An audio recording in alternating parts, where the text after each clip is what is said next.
Welcome to Women's Leadership Success. You know the rules we were all taught? Work hard, be competent, keep your head down, and wait to be recognized? Here's the part no one really tells you. For every 100 men promoted to manager, only 93 women make that same move. And when it comes to sponsorship, the people actually advocating for you in the room where decisions are made, only 31% of women have one, compared to 45% of men. That gap, it's not because you're underqualified. The broken rung isn't about competence. It's about how your brain and their brain works. More specifically, it's about what makes you memorable to the decision makers. I'm Sabrina Brahm, executive coach and host of Women's Leadership Success. And today I'm joined by neuroscientist Dr. Paul Zak. Dr. Zak spent more than 20 years studying how the brain assigns value to experiences and what it actually remembers. And what he found changes how we should think about visibility, influence, and promotion. He developed something called SIRTA framework, 5 specific steps that create neural coupling in your boss's brain. In plain language, it makes your work up to 3 times more memorable than data or bullet points alone. His research shows that stories don't just inform, they immerse, and those immersive moments, they're what drive promotion success. Interviews, performance reviews, executive updates, even everyday conversations. Every one of these is a neuroscience opportunity. You're not going to wait for corporate systems to magically fix this. You're going to use brain science to move your career forward faster and more strategically. Let's get started. Welcome to Women's Leadership Podcast, showing you how to influence people, improve your performance, and advance your career. Brought to you by women's leadership and career expert Sabrina Brahm and womensleadershipsuccess.com. Here's your chance to meet women trendsetters leading the way to success, accomplishment, and balance in business and life. No matter if you're a manager, CEO, or entrepreneur, join Sabrina for coaching and no-nonsense advice to improve your career and bottom line. Welcome, Paul. Thanks, Sabrina. It's so nice to have you here, and I'm really excited to talk to you about how we can change the way we think about things and how we feel. And I'm wondering if you could tell us just a little of your background, how you got interested in neurobiology. Yeah, I may be a Martian. It's not clear. I'm fascinated by this species called humans. I've been trying to figure them out for quite a while. I do that by running experiments and measuring their brain activity. So my work is in behavioral neuroscience. So we identify the brain activity that produces particular behaviors. And in my lab in particular, we focus on decision-making as a way to really understand the variety of the human experience. Great. In your book, Immersion, you talk as if you can move from the ordinary to the extraordinary. Can you walk us through what immersion is and what that means? Sure. So I'm using immersion as a term of art for a 1-second frequency combination of neural signals that we've shown in 20 years of research is how the brain values social emotional experiences. So what is valued by the brain is what is remembered and acted on. So from a business perspective, so many of the experiences we have are dull or boring or mundane. And I'm a member of a very unusual religion, Sabrina, called CLV, Customer Lifetime Value. I want to wow that customer every time so much that he or she not only is loyal to my business, but is a raving fan of that business. And to do that, we've really got to excite the brain. We've got to actually capture the scarce brain activity that is being doled out in very careful ways. So because those decisions come from the brain, that's where we started from. And we started with behavior. What is the brain activity that induces someone to take an observable action? that is difficult or costly, or maybe benefits another person.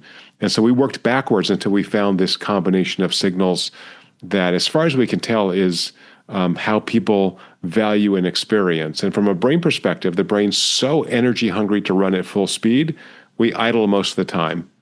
So for those businesses and those leaders who can create extraordinary experiences for their customers, and by the way, for their employees as well, they have a real competitive advantage because they're creating raving fans, employees who are acting like owners and are fans.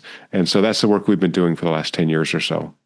So what does one do to make that happen? Yeah, that's a great question. So it depends on the realm that we're in. But the first is now we have a tool to measure that. So instead of doing the old-fashioned sort of guess and verify, now we actually can measure that. So let me give you a concrete example. A very high-end restaurant chain in Canada was moving into the U.S.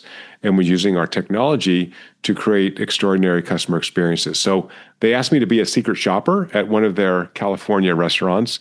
And they said, you have an open check, bring whoever you want. So I brought my 21-year-old daughter with me, and we spent $250 at brunch. We had lobster. We had an open check. And so the point was to be there for a long time and actually measure not our impressions, not what we liked, but our brain activity. And the first 30, 35 minutes of that experience was fabulous. And then they pretty much ignored us, gave us a check, didn't say thank you. If I'm spending $250 for brunch or lunch, you should send me off with a gift. You should take a photo of me. You should. There's so many things they could have done to send me off with. It's like, oh, we're so thrilled you're here. It's like, no, we want to clear the table and go. So again, from that company's perspective, they didn't have to guess. They didn't have to depend on my impressions. They didn't have to, because who knows? I could be wrong. I could be a crazy person. But because these signals come from the old evolutionary parts of the brain, you can't fake it. Either it's a great experience for you or it's not. As I said earlier, when it's a great experience, we want to repeat it, we'll share it, we'll remember it. And so that's why I say my religion is CLV. I really want to wow that customer. And by the way, we always want to take shots at the government unfairly. I used to use the DMV as, the most boring place ever. I don't know what happened to my DMV, but I had to renew my license recently. I got in early. I got taken care of early. I was in and out in like 7 minutes. They were so efficient because they're using technology, and they were so nice. So, even the DMV can create an extraordinary experience. Exactly. And we individually can do that too. Well, that's the key. And it really flows down, when we're back to leadership, from the top leadership, right? If we focus on customer first, then we're empowering employees to do what's needed to create extraordinary experiences. Again, not because I'm a goody two-shoes and I want to make everyone in the world happy. From a very clear business perspective, it's a lot cheaper for me to create an extraordinary experience for you and get that annuity of you coming back over and over than to spend the money on acquiring a new customer, which is generally quite expensive. So not only am I a Martian, I'm a cheap Martian, and I'd rather keep you as a happy customer than have to go acquire a new customer. So how do we do that? There's a whole bunch of ways. So one of the most effective ways we found is to use a narrative structure, so storytelling. So again, because the brain is so energy hungry, it'll kind of have a short, high immersion moment, high value moment, and then it'll go back to baseline. But storytelling, using a narrative arc where I introduce characters, I put them in an unusual setting, and in particular, I generate emotional tension, allows us to sustain immersion and have a more powerful experience. And there's ways to apply that in all kinds of situations.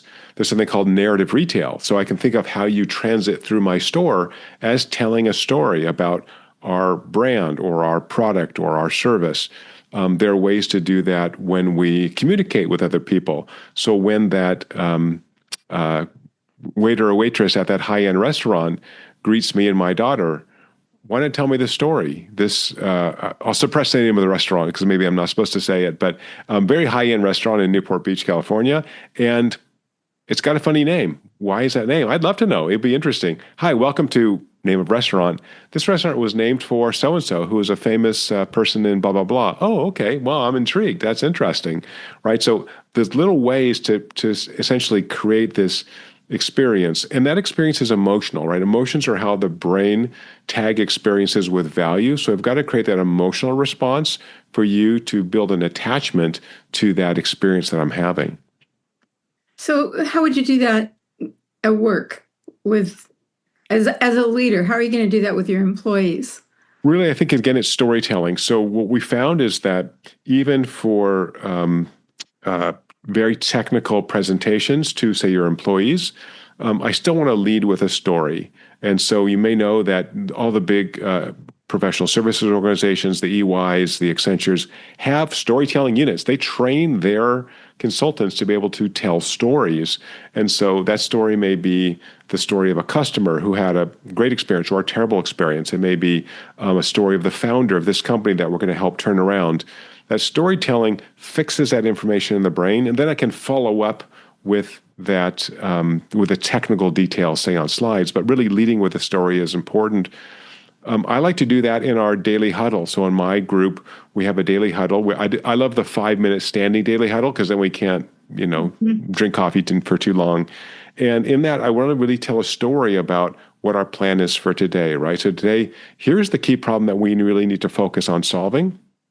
This is why. Here's a customer named Bob, and Bob was using our software, and it kept on failing on him. And so we've got to actually figure out what the bug is for this guy with this kind of device, right? That's going to be our goal today because Bob needs our software, and he was already a big fan, and now he's frustrated. I don't want a frustrated Bob around because then he's going to talk to other people. So that's one of the great things about humans, right, is we have long memories and we're a very chatty species. And so if I'm doing a great job creating an extraordinary experience, that leaks out. If I'm doing a bad job, that information also leaks out. So for the high-end experiment, which was in Newport Beach, I said, I spent a ton of money. I mean, I didn't tell the waiters that, but when I talked to the executives, I said, I spent a ton of money. We're in LA. Where is that big poster with the name of the restaurant? And you should be taking a selfie of me and my daughter before we leave. Like, ask me to post that on social media and tag it. It's so easy. Everyone loves that, at least in California. So I mean, there's so many things that allow me to tell a story about the experience I've had and then share that broadly. So if you wanted to get promoted in a company, would learning to tell good stories about what you're doing help you to get promoted? Oh, I think so. Again, because it's those stories that stick in the brain. If I'm just a numbers person, here's the data, here's how much sales we increased this quarter. Numbers, I'm going to, maybe I remember one of those things. But if you tell me a story about, hey, here's a customer that was leaving using our product or service, and here's how we turned them around, or here's how we upsold them, or right, I can tell a story on that human scale, much more memorable. And again, that emotional response, emotional experiences are actually saved in the memory in a very particular way that make them more easily accessible. So if you remember any high life or low life of your life, a car accident or birth of a child or a wedding, right? Those are easily recalled because they're so emotionally powerful. So why don't we do the same thing at work? Use our innate attraction to stories. Our brains are really built for stories. This is all because we're social creatures. We're hyper sensitive to social information in a very true anatomical way. And so really this is leaning into that. So the first is lead with a story. And then the second is you've got to deliver. If I tell you a story and then I just let it drop, I've got to follow up. So this is like so many places I've worked and maybe you've worked where, there's like a employee survey, and then you spend an hour filling out this stupid survey and you never hear anything about it. Like, just went into a black hole. So if you're going to tell a story about how you solve this problem, you actually have to have solved the problem. So I think there's got to be real accountability here, but giving people the freedom to solve problems and get the satisfaction from doing that reduces turnover, gets much more buy-in. People really take ownership of problems if you can relate how important they are, often with a story. So that would even work for job interviews. Oh, for sure. Yeah. They've seen your resume, right? So that's, yeah. Right. Why do you want to work here? I should have a story about that. I should do some research and find out who the owner was or why this product is so great. Or, yeah, as a little boy or little girl, I just love this product so much. And even though I went to business school or I went to engineering school, I always used your product. And I just thought, this has got to be the best place to work. Oh, okay, that's interesting. That's so different than everybody else. Wow, makes a lot of sense. You say in immersion, you have to have full presence and emotional engagement. How can somebody develop that? It seems like there's so much happening that is distracting us. For sure. And there is evidence perhaps disputable that our attention spans are getting shorter. So it's harder to break through now. So we do have to train ourselves. Our brains are very adaptable. So as you said, there's two components to having a high value experience neurologically. One is being present, right? Just giving you my full attention. So if I'm distracted, Sabrina, it's not going to be a good experience for me. Mm-hmm. So I'll often do that in meetings. I will take my phone and just turn it off. I say, hey, you guys, this is an important meeting. I need all the phones off. Oh, okay. So now reduce the temptation. Do that. Close the laptop. Let's make eye contact, right? We often will have meetings in which the leader of that meeting is, this sort of rectangular table, and I'm at one end. I like the round table. I want everyone to feel like they can contribute. So really creating an environment where people are psychologically safe, where they feel like they can critique what people are doing. This is where leadership comes in. Mm-hmm. And really showing that if you're the boss, you don't have to know everything. If you know everything, then no one is going to contribute, right? So there's something, the finding in psychology called the pratfall effect. I'll explain that in a second. But essentially, people who are too perfect, too good looking, we don't want to work so hard with those people because they're just like godlike. But if you have a pratfall, if you make a mistake and say, hey, guys, I really need your help on this, people actually will work harder. So that's really, as a leader, owning what you know but also don't know. Now, you've got to be competent to have a pratfall. So the classic example is when John Kennedy was president. Early on, they had the Bay of Pigs. People listening maybe don't remember that, but basically it was an invasion of Cuba to get rid of Castro that was set up under the Eisenhower presidency before Kennedy came in. And the general said, hey, we want to invade Cuba, and it's going to be awesome. He's like, yeah, okay, whatever. And it was a big failure. And so Kennedy went on TV after that and said, hey, I approve the Bay of Pigs invasion. It was a huge mistake. I didn't know. I'm a young president. I'm trying to get better. And his approval ratings went up. So really it's owning your mistakes, ensuring that you're competent, but getting all those smart brains to help contribute to the success of your department or your organization. Wow. Makes so much sense. In your book, you outline a framework for transforming any situation into an immersive one. Can you share the steps or tell us where we can find that in your book? Maybe sure. I can do the steps easily. So they have an acronym, so it's easy to remember, called SIRTA, S-I-R-T-A. So S is for staging. Again, I want to create a space where you have time and metabolic energy in your brain to really be immersed in this situation. So think of the lights going down in the theater. That's staging, right? I'm going to isolate you so you focus on this. The I is for immersion. I want to create a high immersion experience. That means it's got to have emotionality. The R is for relevance. So for I, again, we talked about storytelling. It's got to be relevant to the audience, right? If I'm telling you about making clogs in Holland, probably not so relevant to you, at least in a business setting. But if I'm talking about something that affects your life, your business, so there's not one universal great story. There are stories for different audiences. So think about what's relevant to that audience. So the brain will devote more processing power, have more value if it's relevant to me. So I see a commercial for diapers. Those little babies with big, cute eyes, I might enjoy it, but my kids are older, so I don't care about diapers. It doesn't affect me, right? So not relevant to me. T is for target. So what we found neurologically is that for any experience, there will be some superfans neurologically. So if you can identify who is all in on whatever you're communicating, these people will carry water for you. They will work. They want to help you. They don't need a lot of prompting, but you have to ask them to help. So identify those superfans, get them to help you. And then the A in CERTA is for action.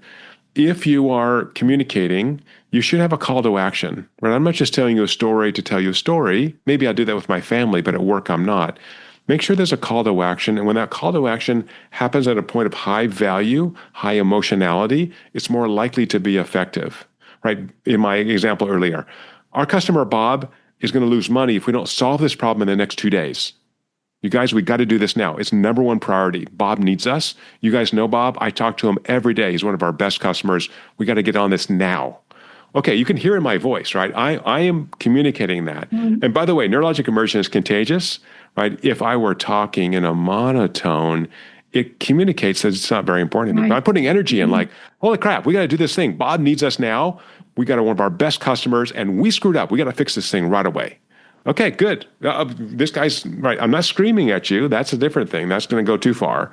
But I'm saying, hey, this is really important to us. So it's like whenever we do a presentation, you do lots of these, Sabrina, I'm sure, on stage, you have your sort of stage voice. You've got to really put some energy into that. If you're just, and we've all had like professors who do this, or just talk in a monotone, like, man, your life must be so boring because you're not excited about this thing and this is your profession. That's terrible. I was thinking about a talk I was at about a week ago with an incredible man who's one of the top experts on atmosphere in the United States. And he had slides, great presentation, and the microphone cord was too short to reach the podium where he was standing in the middle of the crowd. So he had to stand sideways, which threw a shadow on the slides. And it went the whole time. It was so distressing to see this guy not be staged correctly. And let's talk a little about that. Yeah. So I think that's really smart. So it's not his fault, of course. But number one, minimize the slides. So I'm a TED speaker. In the TED world, again, the talks are maximum 18 minutes. So Accenture, which has used our software to measure the value of the experiences they offer, Accenture spends $1 billion annually upskilling their employees. They've been measuring neurologic immersion for 6 years. And they found that people cannot stay immersed neurologically for more than 20 minutes without a change in task. So first of all, keep it short, hit them hard, hit them fast, call to action, stop, or change tasks, number one. Number two, you should memorize your talk. If it's 20 minutes, you can memorize it, right? Just have a few words as possible or pictures on the slides, maybe to remind you. If you're speaking to an international audience or foreign audience, you might need more words. But in the TED world, they really minimize words. You should know what you're saying, and you should rehearse that. So, we all think we're kind of great on stage, but it takes, I don't know about you, but I'm probably even more than 1,000 talks now. And I sucked in the beginning. Honestly, I was not that good. But, over time, you get better and better, and you have to get feedback. So really think about hit them hard, hit them fast, be very clear. Don't be looking over your shoulder at slides. No, look. I want the audience to look at me. Right. Use that stage. I'm going to move around. I'm going to put energy into the room, and I can get that energy back if I'm a good speaker. I can get that audience reverberating energy towards me. I think it's good to rehearse the talks you're going to give to your employees or to the customer and not just ad lib it, to figure out what you're going to say. Sure. If it's important, you should practice it. When I gave my TED Talk, they gave me 10 months to practice. And I workshopped it on and off for 10 months. I got lots of feedback, how I was standing, the words I was using. It was important, right? So same thing with, by the way, customer-facing employees. Was a wonderful book called The Experience Economy by Pine and Gilmore. And they argue in that book, as I do in Immersion, that employees, you should rehearse what you're doing. You should be flexible. I don't want to just go through a script, but this selling ceremony, if you will, there should be storytelling. There should be eye contact. There should be offering a gift, a cup of coffee, a drink, depending on the type of situation you're in. I really want people to have an extraordinary experience, again, because I'm just a cheap guy. And I think my experience just in emails with you is that's kind of the way you come across, is you want everything you do to be an extraordinary experience. Is that true? Yeah, I want to be the best. I want to win. So I'm going to use this is hacking the brain. That's essentially what we're talking about, right? I want to hack into your brain so that you love me or you love the experience. And what's better than that? Again, it's not illegal. There's nothing unethical about this. As you remember, in the end of the Immersion book, this book's about persuasion. There is a whole chapter on the ethics of persuading people. And my argument is that as social creatures, we do it all the time. I've been married 30 years. I still want my wife to stay married to me. I got to treat her nicely, right? Or she'll dump me. And same thing with a customer. I really want to make sure I'm giving that person what they need. And the innovation we have is we have a technology that lets you measure that, right? Which is get you out of that. I'm just guessing, hopefully this will work. Again, because I'm a lazy person and cheap and a Martian, I don't want to guess. I want to measure and make it better. Cool.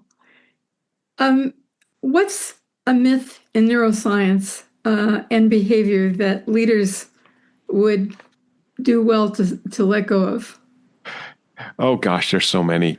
I'll give you two quickly. You can say a few. Yeah, one is we only use 10% of your brain. Do you use 10% of your heart? No, your heart's working all the time. Now, can you expand your heart capacity when you're running? Sure. Your brain's working 100% all the time. Now, can you expand your capacity? For sure, you can. The second is using functional brain imaging, where you see these images, these computer-generated colors on brains. Oh, your brain's lighting up. There's no lighting up. Your brain's just working all the time. And those images generally show 1 or 2% greater activity in some small set of neurons. Your whole brain's working on everything you do, just like your whole heart and your whole liver is working on everything you do. So we are a whole brain species, and we are an embodied species, right? So our brains are connected to our body. They talk to each other. And so, there's no ghost in the machine. There's no little man pulling levers in your brain. It's just your brain, your body working together to help you survive and hopefully thrive. Exactly. If you were to summarize in one line something that people could do this week to become more extraordinary in their experiences, what would that be? Boy, that's a great one. I think the easy one is to tell better stories. Okay. Right? That human scale story with authentic emotion. I think the second, if I may, very quickly, is just to listen more and talk less. We had a wonderful enterprise sales guy in our company when we first started. He said the most beautiful thing to me once, because I'm a weirdo scientist. What do I know about sales? He said, if you're talking, you're not selling. I think that's such a profound statement. If I want to create a great experience for you, first I have to know you. I'm not pitching to you. I want to understand what problem I can solve for you. And I think we're all in sales all the time. Again, with our families, with our friends, we have to invest the energy, the resources to create great experiences for everybody around us to be great humans, I think. Yeah. So learn good stories and listen carefully enough so you know which story to tell the person you're talking to. Yeah. Or maybe just shut the hell up once in a while. Oh, that's great. So how can people reach you if they want to find out more about your work or ask you to talk at their company? Oh, so nice. Thank you for asking. You can find our company at getimmersion.com, immersion with an I. And I'm Paul at GetImmersion. So you can find us online. And if you email me, I'll reply. Great. Okay, we're done for now, but we're going to do a part 2, and we're going to explore the science of happiness and what that teaches us about leadership, culture, and how to live and lead a better life. So bye for now. Thank you very much, Paul. Thank you. Thank you for tuning in. If you found value today, please subscribe and leave a review to help other leaders discover these insights. For weekly advancement strategies, subscribe to the Missing Link Leadership Link, my 5-minute newsletter delivering tactics top executives use to increase visibility and command respect in meetings. Find it at sabrinabrom.com/missing leadership link. Would you like to advance your career faster? Coaching with me will help. Contact me at sabrina@sabrinabrom.com about coaching or joining my exclusive Impact Executive Leadership Mastermind. Follow me on LinkedIn for daily leadership tips. Just search Sabrina Brom Executive Leadership Coach. Until next time, keep elevating your presence and advancing your career. Thank you for joining your host, Sabrina Brom, on another Women's Leadership Podcast. If you have questions or comments, you can email her at sabrina@sabrinabrom.com. Since 1989, Sabrina and her team have helped hundreds of women managers, business leaders, and entrepreneurs with valuable trainings, articles, books, and executive coaching. For additional tips, interviews, and free access to Great Leaders Today mini course, visit www.womensleadershipsuccess.com.